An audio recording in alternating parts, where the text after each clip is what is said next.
I know in my last video I said I was thinking that I might be done with gaming, but what I always forget is that gaming is just one of those things that always manages to reel me back in again at the last moment.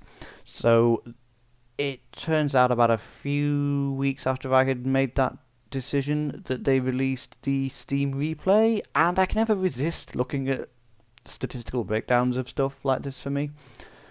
So, let's see what we got here. So I played 16 games this year, which is 10 more than last year. 14 of which were games I hadn't played before. I unlocked 74 achievements over 6 games, including 13 rare achievements, which is 35 more in total than usual. I'm not really bothered by achievements.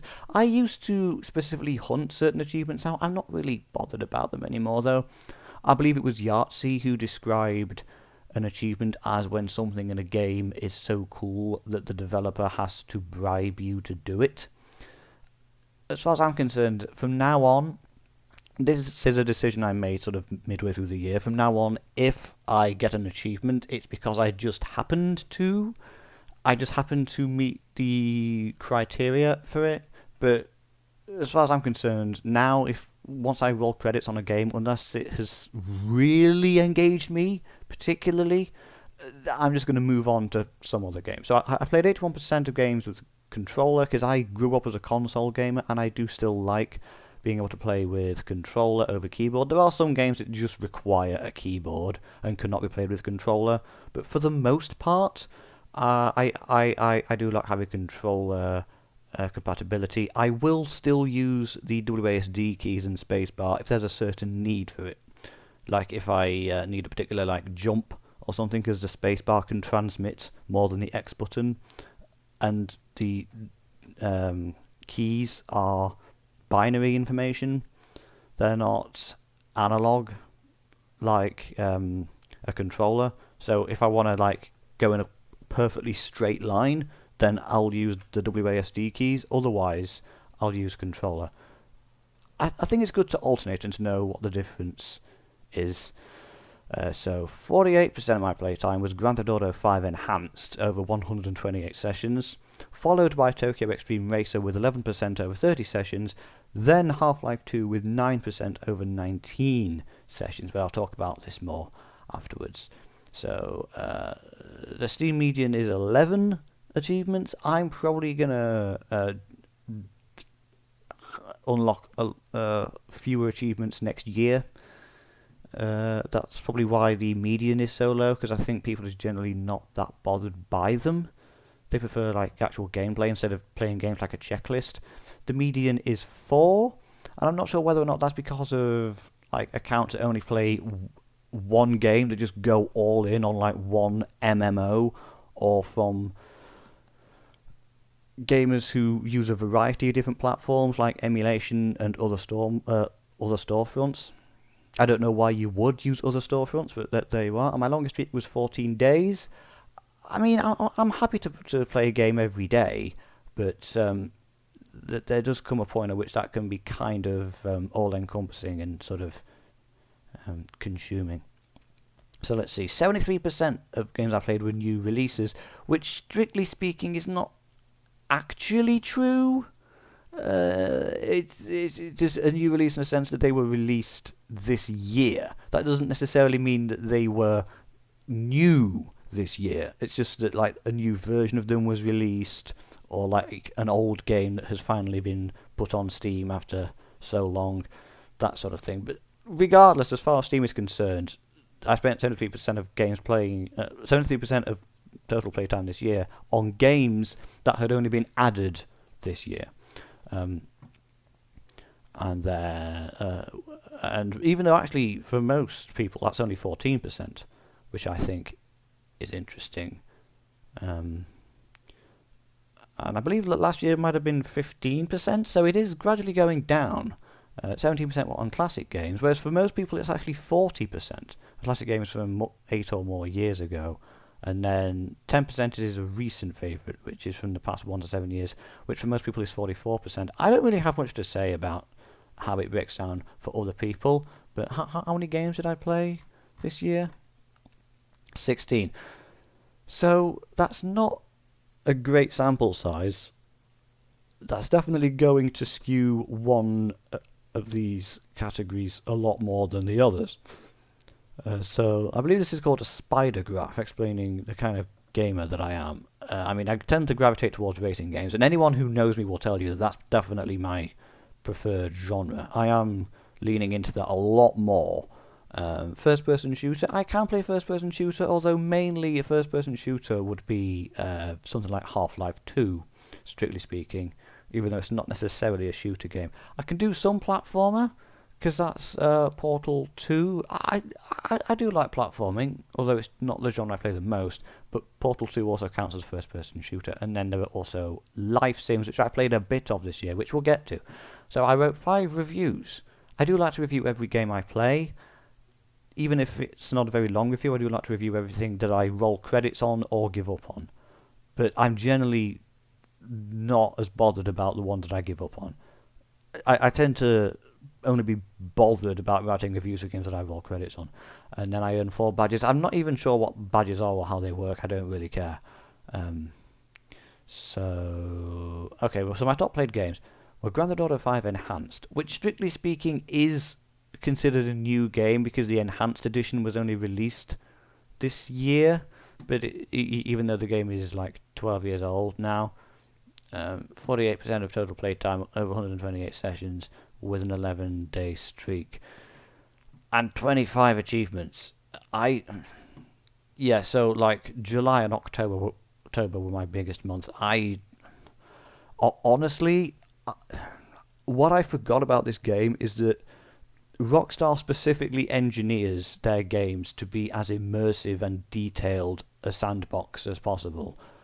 They're designed to be a time sink and to be something that hooks you so much that it becomes an addiction. That's why they put as much into the game as it's actually possible to put into any game. I don't know if I'm ever going to go back to this for that reason, because it just became so compulsive, the way I played the game, that it actually became quite bad for me. So I don't know if I'm ever going to go back to this. I don't know if I want to play GTA 6, because it's going to be just the same as Grand Theft Auto 5, but even more than that. So who knows? I may never go back to this, but that's why I decided to give up on achievements and doing like daily missions and weekly missions in online mode and things. It's only there just so you play the game as much as possible. I began to realise I wasn't actually having any fun. Then Tokyo Extreme Racer, which is a good game. I like this one. I don't know why I didn't play more of it. Maybe I just sort of reached a point where I just felt I was done with it. I don't know. I do really like this though, because there aren't really many games like this anymore that are like sort of old school PS2 racing games with customization and the sort of import tuner scene. I am probably going to go back to this eventually, but for me, like, deciding what game I want to play is like, I am naturally indecisive, and it doesn't help that I just have a huge library of games. So that's another thing that is making things difficult. But still, I am definitely going to replay this at some point.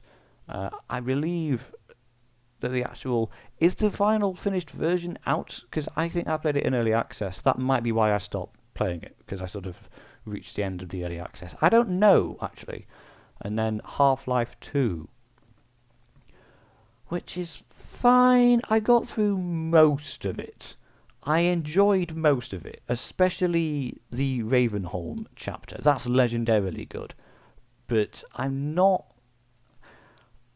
that bothered about finishing it. I just reached I think it was the penultimate chapter or the final chapter, and I just thought, this is actually so repetitive, and for me, given how inventive the game design had been up to that point, I felt as though they sort of dropped that to do a very conventional, very predictable final act, and I just became actually a little bit bored towards the end, which is a shame. I wasn't expecting that, but I still enjoyed most of what I had played, if not pretty much all of it, up to that point.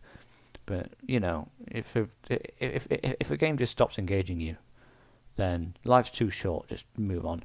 And my fourth most played game was The Sims Legacy Collection, and boy, I did not expect this for the 20th anniversary of The Sims.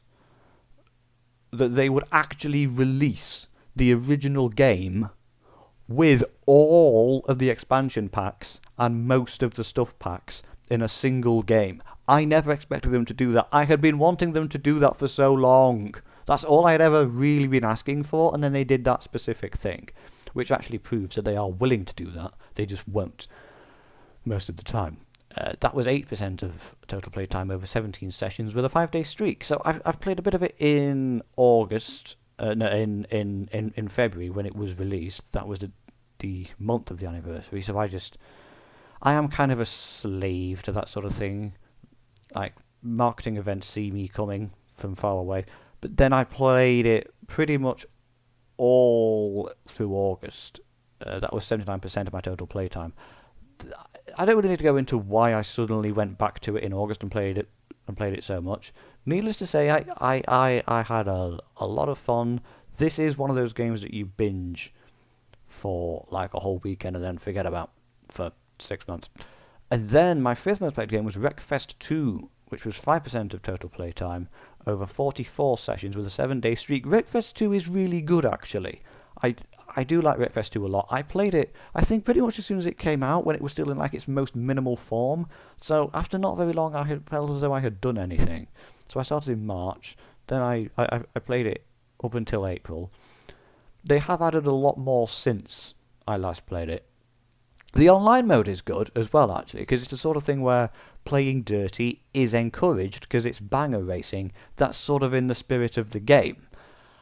And, like, I'm not a graphics person, I don't care about graphics, but I do appreciate graphics when they're particularly good. And Wreckfest 2 is very photorealistic, which is what you need for a game that's about cars getting all smashed up and things. So I am thinking I might go back to this next year, since they've added lots of new vehicles and things, just to see if I will play it more. I suspect that I will, actually. This could become just like my main game from now on. Like in next year, this might just become my main game, just because I don't have to play it for very long, but I can. So that could actually be what I put most of my attention into. So then we have playtime by month. My biggest month was October, most of which was spent playing Grand Theft Auto 5 Enhanced. That was 90%. And then, actually, I played nothing in January. I don't know what I was doing in January. What was I playing in January? Was I emulating something? I must have been emulating something. And I didn't really start until February. And it seems that any month in which I did play Grand Theft Auto 5 Enhanced is the most played game of that month. And then nothing in December, but then again, the replay only counts up to the 14th of December for some reason. And I know why they do it, that it's to sort of encourage people's friends who see their friends' replays to buy the games that have just gone on sale. Because they released the replay around the same time that the winter sale is on, so it's basically just to help in that marketing event. I would prefer if they went all the way to the end of the year, which is what Letterboxd does, but still. So most of my playtime, 81%, was with the controller. Yeah, which is... Yeah. I mean, for a game like Grand Theft Auto 5, you kind of need a controller, because you're constantly switching between so many different game modes, whereas something like racing games, Tokyo Extreme Racer and Wreckfest 2, I do have a racing wheel, actually. I've got one of those Logitechs. It's getting a bit dusty, I haven't used it for a while. I am going to experiment with hooking those up, see if they're Steam compatible. I really hope they are. I should have looked into this more by now than I have. But I am going to see about using a my gaming wheel on these games. See what that's like. That'll be fun. And my longest daily streak was 14 when I was playing both Half-Life 2 Episode 1 and Grand Theft Auto 5 from the 24th of June to the 8th of July. This was when I was just going all in on my Grand Theft Auto 5 enhanced phase, which I do regret now that I look back on that, and I think Half-Life 2 Episode 1. I don't know why I was playing both at the same time. I guess I was focused on Half-Life 2 Episode 1, but I still wanted to keep up with all of the daily quests on Grand Theft Auto 5 enhanced in the online mode, which I no longer do, because that turned out to just be so bad for me. To just constantly be it became kind of like gambling, where you just have to keep playing, and you think, just one more, then I might hit upon some sort of thing, even though I don't get money from it. But that's the sort of thing it led to, where I kept thinking, maybe this next one, something really good will happen. So, yeah. I don't really know why they do this. I mean, it is fun, I suppose. Personally, I prefer it to be, because there's timeline view and grid view. I'd like a game view where it just shows you only each game once, and when you started playing them in order. I'd prefer that. So I've got The Sims 4, Cities Skylines, The Sims Legacy Collection, Hollow Cure Save the Fans, The Sims 2 Legacy Collection, and The Sims 3. They were first played in February, and then in March, Tokyo Extreme Racer and Wreckfest 2 were first played. April, that was Wreckfest 2 again, Disco Elysium The Final Cut, more Tokyo Extreme Racer. May, Half-Life 2. June, Grand Theft Auto 5 Enhanced. Half-Life 2, Half-Life 2 Episode 1, Half-Life 2 Deathmatch. July, Grand Theft Auto 5 Enhanced. August, The Sims Legacy Collection. September, Grand Theft Auto 5 Enhanced and Portal 2. October, Grand Theft Auto 5 Enhanced and Portal 2. November, Red Dead Redemption 2, Elden Ring and Portal 2. If I do grid view, then that's basically just... So basically what I really want is a sort of version of grid view, but chronological, and it shows you when and things. But this is based on overall total playtime. So in total, actually, games I've played the most this year, in ascending order of playtime, was The Sims 3 with less than 1%, Half-Life 2 Deathmatch less than 1%, and Elden Ring less than 1%, The Sims 2 Legacy Collection and Hollow Cure Save the Fans 1%, Half-Life 2 Episode 1, Red Dead Redemption 2 and Cities Skylines 2%, Disco Elysium The Final Cut, and The Sims 4 3%, Portal 2, which was not played for the first time this year, 4%, Wreckfest 2 5%, The Sims Legacy Collection 8%, Half-Life 2 9%, Tokyo Extreme Racer 11%, and Grand Theft Auto 5 Enhanced 48%. And there we go. That's my entire Steam showcase. I really enjoyed looking at this, actually. I've been able to sort of evaluate myself as a gamer and think about what my priorities really are, what I really want from gaming, and how I'm going to maybe approach it differently next year. But I still have a few weeks to think about that.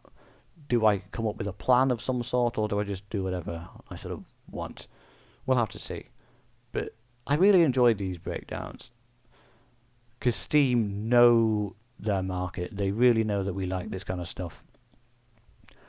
We like being able to see numbers and charts and things, lots of pointy arrows and diagrams and complicated sums in triplicate. LOL. Thank you for watching. Bye bye.